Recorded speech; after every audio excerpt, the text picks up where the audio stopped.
द्वापर युग में कबीरदेव यानी कबीर साहेब का करुणामय नाम से प्राकाट्य। परमेश्वर कबीर यानी कबीरदेव द्वापर युग में करुणामय नाम से प्रकट हुए थे। उस समय एक वाल्मीकि जाति में उत्पन्न भक्त सुदर्शन सुपच यानी अनुसूचित जाति का उनका शिष्य हुआ था। इसी सुदर्शन जी ने पांडवों की यज्ञ सफल की थी। आप सुन रहे हैं जगत गुरु तत्वदर्शी संत रामपाल जी महाराज द्वारा लिखित पुस्तक ज्ञान गंगा का पेज नंबर 112, जो न तो श्री कृष्ण जी के भोजन करने से सफल हुई थी, न ही 33 करोड़ देवताओं, 88,000 ऋषियों, 12 करोड़ ब्राह्मणों, 9 नाथों, 84 सिद्धों आदि के भोजन खाने से सफल हुई थी। भक्त सुदर्शन वाल्मीकि पूर्ण गुरु जी से वास्तविक 3 मंत्र प्राप्त करके सत साधना गुरु मर्यादा में रहते हुए कर रहा था। द्वापर युग में इंद्रमती को शरण में लेना। द्वापर युग में चंद्रविजय नाम का एक राजा था। उसकी पत्नी इंद्रमती बहुत ही धार्मिक प्रवृत्ति की औरत थी। संत महात्माओं का बहुत आदर किया करती थी। उसने एक गुरुदेव भी बना रखा था। उनके गुरुदेव ने बताया था कि बेटी साधु संतों की सेवा करनी चाहिए। संतों को भोजन खिलाने से बहुत लाभ होता है। एकादशी का व्रत, मंत्र के जाप आदि साधनाएं जो गुरुदेव ने बताई थी, वह भगवत भक्ति में बहुत दृढ़ता से लगी हुई थी। गुरुदेव ने बताया था कि संतों को भोजन खिलाया करेगी तो तू आगे भी रानी बन जाएगी और तुझे स्वर्ग प्राप्ति होगी। रानी ने सोचा कि प्रतिदिन एक संत को भोजन अवश्य खिलाया करूंगी। उसने यह प्रतिज्ञा मन में ठान ली कि मैं खाना बाद में खाया करूंगी, पहले संत को खिलाया करूंगी। इससे मुझे याद बनी रहेगी, कहीं मुझे भूल न पड़ जाए। रानी प्रतिदिन पहले एक संत को भोजन खिलाती, फिर स्वयं खाती। वर्षों तक ये क्रम चलता रहा। एक समय हरिद्वार में कुंभ के मेले का संयोग हुआ। जितने भी त्रिगुण माया के उपासक संत थे, सभी गंगा में स्नान के लिए यानी परभी लेने के लिए प्रस्थान कर गए। इस कारण से कई दिन रानी को भोजन कराने के लिए कोई संत नहीं मिला। रानी इंद्रमती ने भी प्रतिज्ञा वश स्वयं भी भोजन नहीं किया। चौथे दिन रानी इंद्रमती ने अपनी बांदी से कहा कि बांदी देख ले, कोई संत मिल जाए तो, नहीं तो आज तेरी रानी जीवित नहीं रहेगी। आज मेरे प्राण निकल जाएंगे परंतु मैं खाना नहीं खाऊंगी। वह दीन दयाल कबीर परमेश्वर अपने पूर्व वाले भक्त को शरण में लेने के लिए न जाने क्या कारण बना देता है। बांदी ने ऊपर अटारी पर चढ़कर देखा कि सामने से एक संत आ रहा था। सफेद कपड़े थे। द्वापर युग में परमेश्वर कबीर करुणामय नाम से आए थे। बांदी नीचे आई और रानी से कहा कि एक व्यक्ति है जो साधु जैसा नजर आता है। रानी ने कहा कि जल्दी से बुला ला। बांदी महल से बाहर गई तथा प्रार्थना की कि हे महात्मा जी, आपको हमारी रानी ने याद किया है। करुणामय साहेब ने कहा कि रानी ने मुझे क्यों याद किया है, मेरा और रानी का क्या संबंध। नौकरानी ने सारी बात बताई। करुणामय यानी कबीर साहेब ने कहा कि रानी को आवश्यकता पड़े तो यहाँ आ जाए, मैं यहाँ खड़ा हूँ। तू बांदी और वह रानी, मैं वहाँ जाऊँ और यदि वह कह दे कि तुझे किसने बुलाया था या उसका राजा ही कुछ कह दे और बेटी संतों का अनादर बहुत पापदायक होता है। बांदी फिर वापस आई और रानी से सब वार्ता कह सुनाई। तब रानी ने कहा कि बांदी मेरा हाथ पकड़ और चल। जाते ही रानी ने दंडवत प्रणाम करके प्रार्थना की कि हे परवरदिगार, चाहती तो हूँ कि आपको कंधे पर बैठा लूं। आप सुन रहे हैं जगत गुरु तत्वदर्शी संत रामपाल जी महाराज द्वारा लिखित पुस्तक ज्ञान गंगा का पेज नंबर 113। करुणामय साहेब ने कहा, बेटी मैं यही देखना चाहता था कि तेरे में कोई श्रद्धा भी है या वैसे ही भूखी मर रही है। रानी ने अपने हाथों खाना बनाया। करुणामय रूप में आए कबीरदेव ने कहा कि मैं खाना नहीं खाता, मेरा शरीर खाना खाने का नहीं है। तो रानी ने कहा कि मैं भी खाना नहीं खाऊंगी। करुणामय साहेब जी ने कहा कि ठीक है बेटी, लाओ खाना खाते हैं, क्योंकि समर्थ उसी को कहते हैं जो चाहे सो करे। करुणामय साहेब ने खाना खा लिया। करुणामय रूप में प्रकट कबीरग्नि कबीर परमेश्वर ने रानी से पूछा कि जो यह तू साधना कर रही है, यह तेरे को किसने बताई है। रानी ने कहा कि मेरे गुरुदेव ने आदेश दिया है। कबीर साहेब ने पूछा, क्या आदेश दिया है तेरे गुरुदेव ने। इंद्रमती ने कहा कि ब्रह्मा विष्णु महेश की पूजा, एकादशी का व्रत, तीर्थ भ्रमण, देवी पूजा, श्राद्ध निकालना, मंदिर में जाना, संतों की सेवा करना। करुणामय यानी कबीर साहेब ने कहा कि जो साधना तेरे गुरुदेव ने दी है तेरे को जन्म और मृत्यु तथा स्वर्ग नरक के चक्र में रखेगी व 84 लाख योनियों के कष्ट से मुक्त नहीं होने देगी। रानी ने कहा कि महाराज जी जितने भी संत हैं अपनी अपनी प्रभुता आप ही बनाने आते हैं। मेरे गुरुदेव के बारे में कुछ नहीं कहोगे, मैं चाहे मुक्त हो या न हो। अब करुणामय यानी कबीर साहेब सोचते हैं कि इस भोले जीव को कैसे समझाएं। इन्होंने जो पूछ पकड़ ली उसको छोड़ नहीं सकते, मर सकते हैं। करुणामय साहेब ने कहा कि बेटी वैसे तो तेरी इच्छा है, मैं निंदा नहीं कर रहा। क्या मैंने आपके गुरुदेव को गाली दी है या कोई बुरा कहा है? मैं तो भक्ति मार्ग बता रहा हूँ कि यह भक्ति शास्त्र विरुद्ध है, तुझे पार नहीं होने देगी और न ही तेरा कोई आने वाला कर्म दंड कटेगा। और सुन ले, आज से तीसरे दिन तेरी मृत्यु हो जाएगी। न तेरा गुरु बचा सकेगा और न तेरी यह नकली साधना बचा सकेगी। जब मरने की बारी आती है फिर जीव को डर लगता है। वैसे तो नहीं मानते। रानी ने सोचा कि संत झूठ नहीं बोलते, कहीं ऐसा न हो कि मैं परसों ही मर जाऊं। इस डर से करुणामय साहेब से पूछा कि साहेब क्या मेरी जान बच सकती है? कबीर साहेब यानी करुणामय ने कहा कि बच सकती है। अगर तू मेरे से उपदेश लेगी, मेरी शिष्या बनेगी, पिछली पूजाएं त्यागेगी, तब तेरी जान बचेगी। इंद्रमती ने कहा मैंने सुना है कि गुरुदेव नहीं बदलना चाहिए, पाप लगता है। कबीर साहेब यानी करुणामय ने कहा कि नहीं पुत्री, यह भी तेरा भ्रम है। एक वैद्य यानी डॉक्टर से दवाई न लगे तो क्या दूसरे से नहीं लेते? एक 5वीं कक्षा का अध्यापक होता है, फिर एक उच्च कक्षा का अध्यापक होता है। बेटी अगली कक्षा में जाना होगा, क्या सारी उम्र 5वीं कक्षा में ही लगी रहेगी? इसको छोड़ना पड़ेगा। तू अब आगे की पढ़ाई पढ़, मैं पढ़ाने आया हूँ। वैसे तो नहीं मानती, परंतु मृत्यु दिखने लगी कि संत कह रहा है तो कहीं बात न बिगड़ जाए। ऐसा विचार करके इंद्रमती ने कहा कि जैसे आप कहोगे मैं वैसे ही करूँगी। करुणामय यानी कबीर साहेब ने उपदेश दिया, कहा कि तीसरे दिन मेरे रूप में काल आएगा, तू उससे बोलना मत। जो मैंने नाम दिया है 2 मिनट तक इसका जाप करना, 2 मिनट के बाद उसको देखना है। आप सुन रहे हैं जगत गुरु तत्वदर्शी संत रामपाल जी महाराज द्वारा लिखित पुस्तक ज्ञान गंगा का पेज नंबर 114। उसके बाद सत्कार करना है।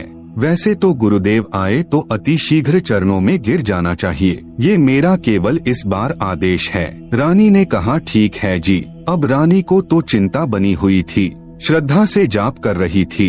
कबीर साहेब यानी करुणामय साहेब का रूप बनाकर गुरुदेव रूप में काल आया। आवाज लगाई इंद्रमती, इंद्रमती। अब उसको तो पहले ही डर था, नाम स्मरण किया, काल की तरफ नहीं देखा।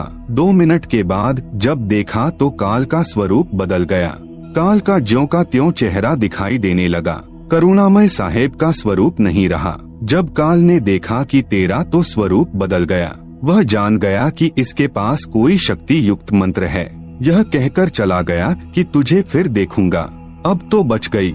रानी बहुत खुश हुई, फूली नहीं समाई। कभी अपनी बांदियों को कहने लगी कि मेरी मृत्यु होनी थी, मेरे गुरुदेव ने मुझे बचा दिया। राजा के पास गई तथा कहा कि आज मेरी मृत्यु होनी थी, मेरे गुरुदेव ने रक्षा कर दी, मुझे लेने के लिए काल आया था। राजा ने कहा कि तू ऐसे ही ड्रामे करती रहती है, काल आता तो क्या तुझे छोड़ जाता? ये संत वैसे बहका देते हैं। राजा की बात को रानी कैसे माने? खुशी खुशी में रानी अपने कक्ष में जाकर लेट गई।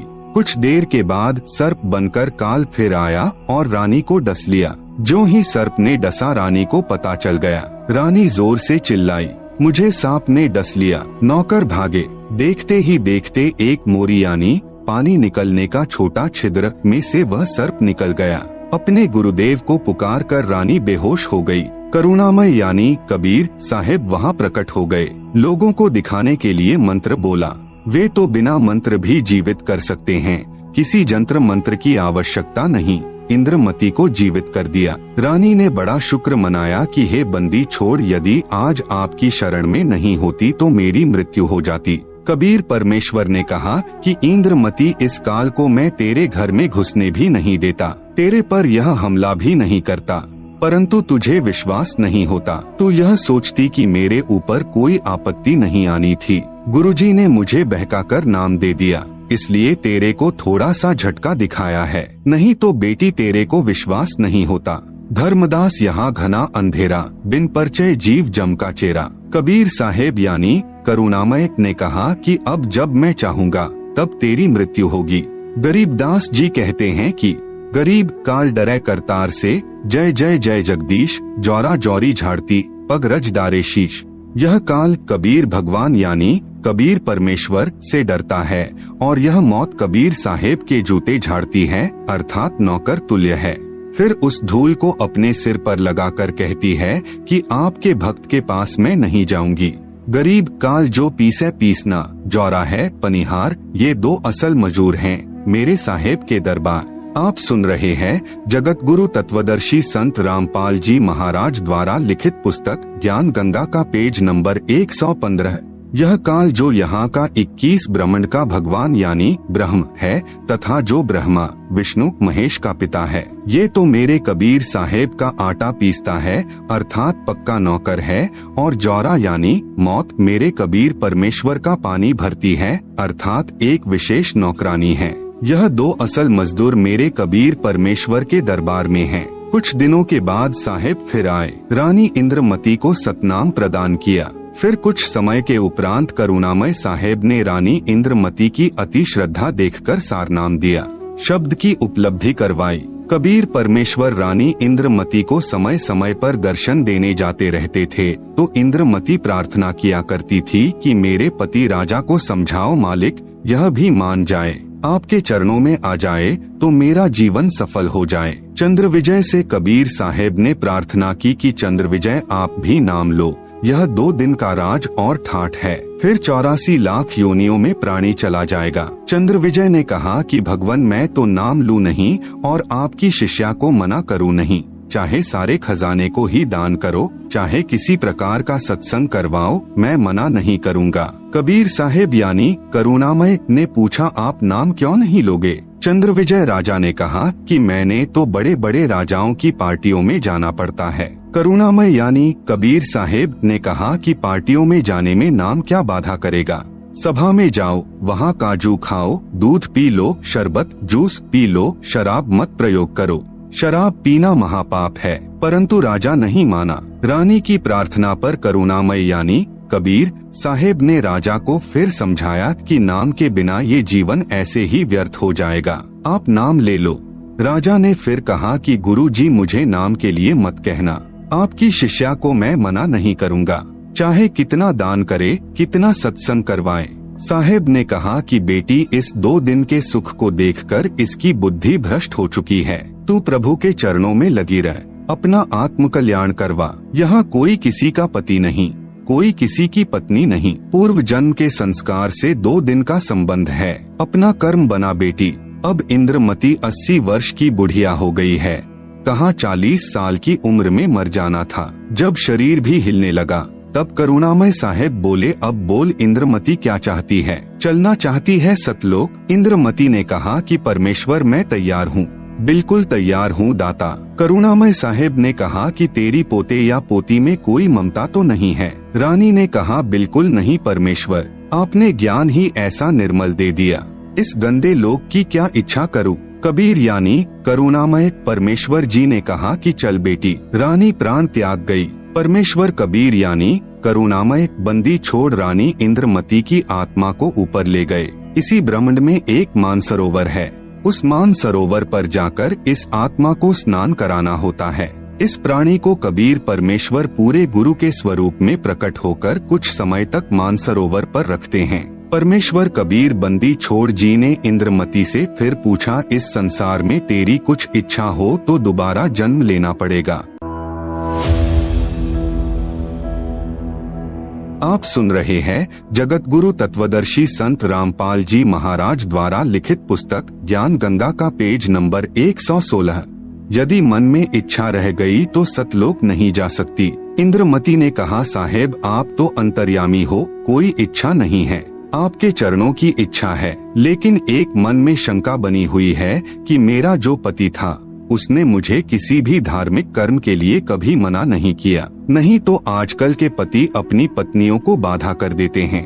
यदि वह मुझे मना कर देता तो मैं आपके चरणों में नहीं लग पाती, मेरा कल्याण नहीं होता। उसका इस शुभ कर्म में सहयोग का कुछ लाभ मिलता हो तो कभी उस पर भी दया करना दाता।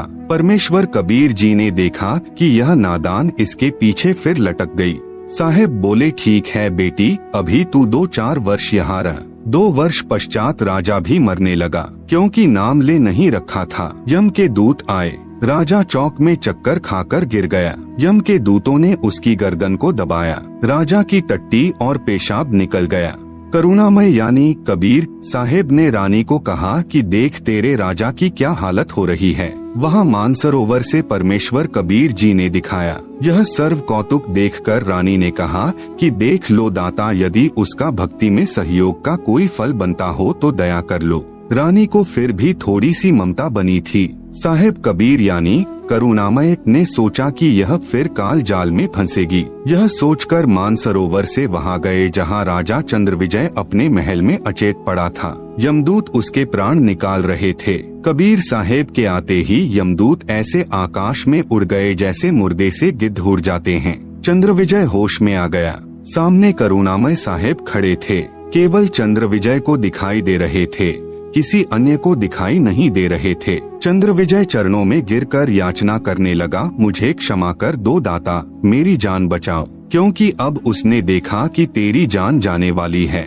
जब इस जीव की आंख खुलती है कि यह तो बात बिगड़ गई, मुझे क्षमा कर दो दाता, मेरी जान बचा लो मालिक। कबीर साहेब ने कहा, राजा आज भी वही बात है, उस दिन भी वही बात थी, नाम लेना होगा। राजा ने कहा, मैं नाम ले लूंगा जी, अभी ले लूंगा ना।